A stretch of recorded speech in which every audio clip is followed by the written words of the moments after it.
ADT is a 100-plus-year-old company at this point. There's a lot of legacy and a lot of different things that they do, and we truly were engaged in understanding who they were as a company and where they wanted to go. When ADT started the journey of implementing Salesforce end-to-end, including Salesforce CPQ, billing, field services, we actually worked closely with Salesforce themselves to identify a partner that we could leverage. It was important for us to find a system integrator that could actually be a partner with us. Coastal came up with a way of not just implementing it, but really transforming the way we want to do business.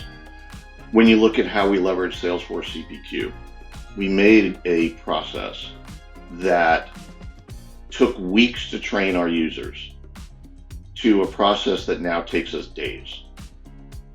We have a services package within Service Cloud where our legacy system, again, could take weeks to train phone agents, and we're now down to days because of how simple and logical the entire process is.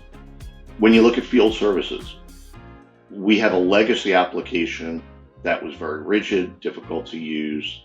We've now implemented field services in a process and a flow that allows our technicians, our installers, to take a process and an install that could take hours and get it down to an hour or two. Again, the system is just that much more intuitive and easier to use. And Coastal truly worked with us and identified the different ways we could do that, gave us a lot of different options, and pushed us to do better. Not just what are we doing today, but how do we transform that to the future state.